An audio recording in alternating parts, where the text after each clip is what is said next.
Assalomu alaykum. Anglayotganinglar Turma xotirlari mahbus ruhlar. Avtori Abduvali Ayub. Xristian oshqun. Ko'ktog' qamoqxonasiga yo'tkalganda bir xristian oshqun Manbar kamerga qamalgan edi. U 2013-yil 28-sentabr kuni Bulaqtaq rayonidagi bir butxonaga o't qo'ygan ekan. Talab bo'zdan Xinanning Xitoylarga o'xshaydigan bu yosh mahbusga boshqa Xitoy mahbuslar ahmoq qilgandek muomala qiladi. Үрімчілік ғini болса, оның Xitoy buddistlar 10 necha yilda aran tutkizgan butxonaga o't qo'yib o'tib, yana bexaraman yurganiga hayron edi. G'inining aytishicha, u butxona 100 yildan ortiq tarixga ega bo'lib, Xitoycha buddizmning Xinjiangdagi eng cho'ng simvollik butxonasi ekan. Wang familiyalik Xristian Xitoy 2013-yil oktyabrning 5-da qamalgan bo'lib, o'zini jinoyatchi emas, xurofotga qarshi xristian jangchi deb aqlaydi. U kamerdagi Uyg'ur mahbuslarga o'xshash oshqunlikda ayblangan bo'lsa-mu, uningga qizil siyosiy forma kiydirilmagan edi. O'ylab baqsam, qamoq hayotimda Uyg'urdan boshqa siyosiy mahbusning qizil forma kiyganini ko'rmabdiman. Tangirtog'da yotgan chig'imda qonunsiz yig'ilish qilgan Xitoy xristianlarni ko'ribdiman. Liudavanda yotgan chig'imda 2013-yil iyunda Pichanning Lukchunda yuz bergan voqeada begunoh tutilib ketgan Uyg'urlarga ich og'ritib, torda shu haqda uchur tarqatganligi uchun qo'lga ilingan bir Xitoy siyosiy mahbusni ko'rgan. Ammo u qizil forma kiymagan edi. 2014-yil iyulda Urumchi Xualing top bozorida masjidga sig'may, sirtida Uyg'urlar bilan juma o'qiganligi uchun tutilgan bir tungan siyosiy mahbusni ko'rgan edim. Uningmi siyosiy qizil forma kiydirilmagan edi. Uyg'ur mahbuslar doim uni saxta siyosiy mahbus deb chaqchaq qilishadi. Chunki uning putiga Uyg'ur oshqun mahbuslardek kishan silinmagan, Uyg'urlarga o'xshash to'la so'roq qilinmag'achqa, chiroyida g'azab, qo'rqinch va azobdan asarmi yo'q edi.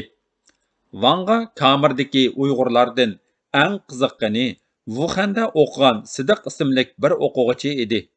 U boshqalarni chet ellardan kirgan unsinlar orqali hijratga quturatgan degan bahona bilan tutilgan bo'lib, odatda hech bir Xitoy mahbus bilan paranglashmaydi.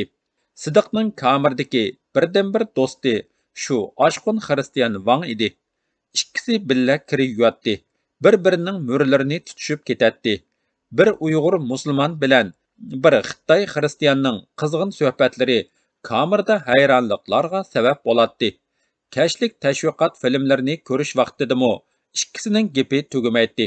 Ular billa kadr tamuqi bo'rtib yeydi.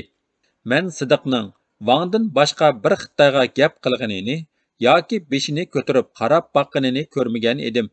Kamerdagi deydiganga gap topolmaydigan Xitoy tungan mahbuslar uchun ular ko'ngildagidek g'aybat manbasi edi.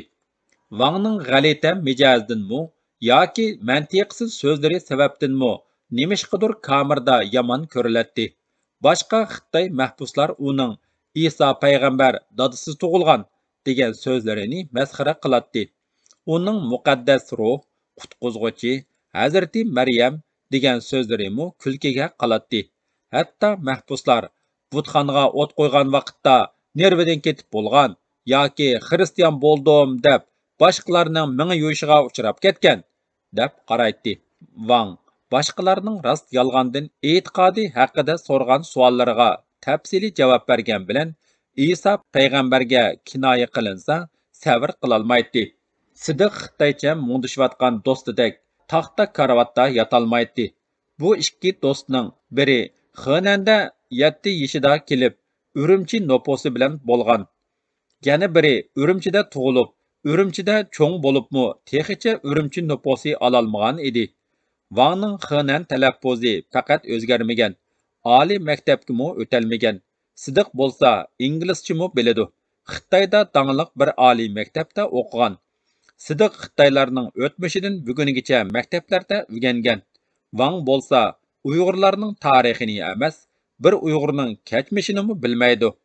Manga u Urumchida bir qitimmi Uyg'urning tamog'ini yeb boqmaganligini aytgan edi.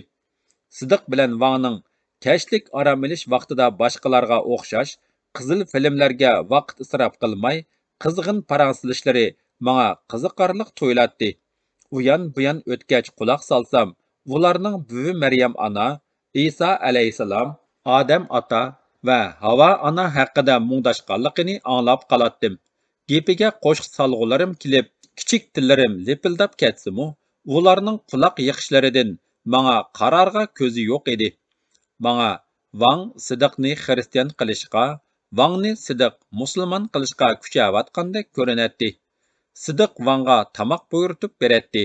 Hatto bir qitim uningga heroinkash Uyg'ur mahbuslar talashganda bermagan chiroyli bir maykasini kiydirib qo'ydi.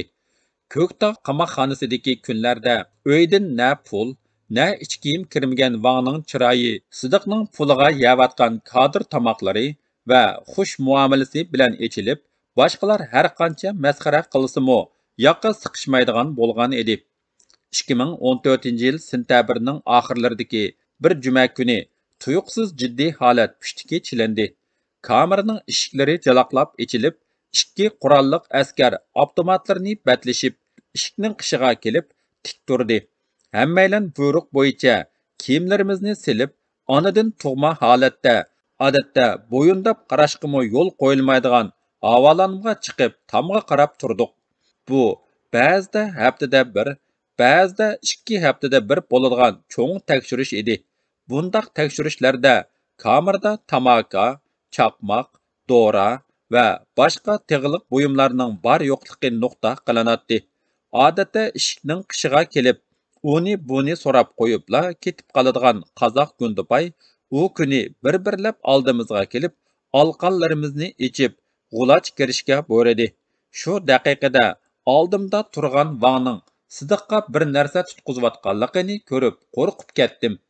Sidiq olqinidagi narsani og'izga silib turishiga qozoq Gundupay ko'rib qoldi va uni teqimiga birini teptila yerga yiqitdi. Yerga yoncha tushgan Sidiqning og'zidagi narsani yutayotganligini ko'rdim. Men ko'rgan yerda balki Gundupaymu ko'rdi bo'lg'ay. Ko'zni yumib ochqicha yuz bergan bu voqea sababidan hammaylarning ig'izlarini ochqizib, hatto tukurgizib tekshirib ketdi. Oktyabrning sovuqida havolanmada yalang'och jaqildab titrab, birer soatdak turib ketdik.